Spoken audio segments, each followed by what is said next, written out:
दिन थिला आदिवासी महिला माने जंगलरू काठ किंबा पत्र संग्रह करी परिवार जीविका निर्वाह करुथिले।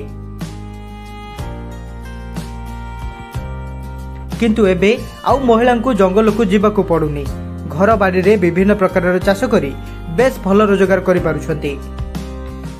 नीति सकाळ हो महिला माने एकाठी होई घर बाहर पड़ती।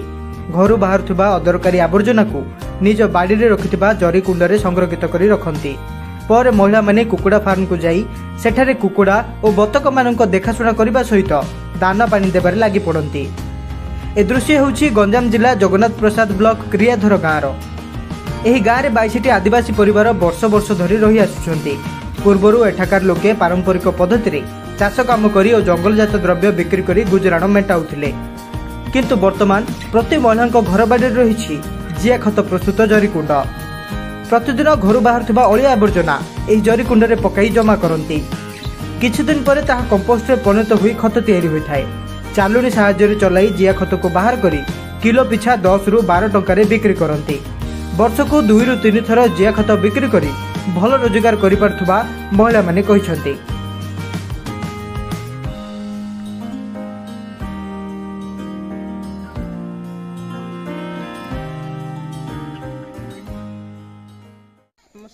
काम पत्र करके जाऊे काठ डांग आणुले से आम पाखे किसी 5 पैसा रोजगार होना। एवं आम से जिया चाष कुकुड़ा चाष यही जगह सब कर 5 टଙ୍କା पाई पार्चु।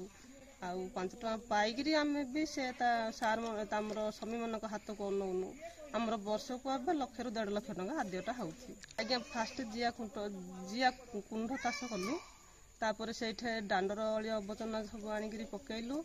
पुणी किसी खत आनिक पकेलु। से खत पकेला पुणी आमर जिया आनिक छड़ा है। जिया कुकुड़ा तासर को हेल्ले भल लाभ पाई पारिचु। आ बतकरू हेल्ले बतक 25टा लिगा 6टा माँ मन को देइथिले। से 6 जन माँ मैंने आम अंडा बतक दे सारिक अंडा बिक्री करी लाभ पाई सार। एही गाँवर महिला माने मध्य खूब परिश्रमी। जिया खत छड़ा सेमाने छतु चाष धाड़ी परिबा चाष और कुकुड़ा और बतक भली अनेक चाष करती। धान चाष मध्य आ पारंपरिक रीति रे न करी आधुनिक कौशल को आपणाई धाड़ी रुआ प्रणाली रे सबु धान चाष करी खूब लाभान्वित होई पारिछंती। धान अमल परे नड़ा को काटी पॉलिथिन रे रखी छतु चाष करती जहाँ सेमानंकु खूब कम खर्च रे अधिक लाभवान कराउछि। कुकुड़ा और बतक चाष रे भल लाभ होउतबारु प्रथमे 10टी लेखाएं कुकुड़ा और बतक आनी व्यवसाय आरंभ करथिले। एबे प्रतिदिन कुकुड़ा और बतकर अंडा मांस बिक्री करी भल रोजगार करुछंती।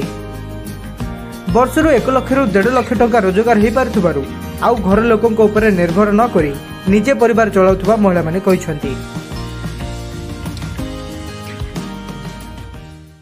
एसएचजी माँ मानकु आमको प्रथमे भर्मी कंपोस्ट बा जिया खत विषय बुझागला। तापर आमको जिया खत बेड गोटे गोटे दिगला। से जिया खत कुंड पाई आमको वन विभाग सहयोग में कृषि विभाग तरफ 10,000 टଙ୍କା साहाय्य मिली जद्वारा आम सुविधा भर्मी कंपोस्ट करूँ। आम जिया चाष कर बतक भी चाष कर कुकुड़ा भी चाष कर जिया खतर भी लाभ हुए 200 अच्छी आ बतक 150 अच्छी। तो भल लाभ अंडा देले तो भल लाभ पाइल आउ बतकरू भी लाभ पाइल अंडा देले।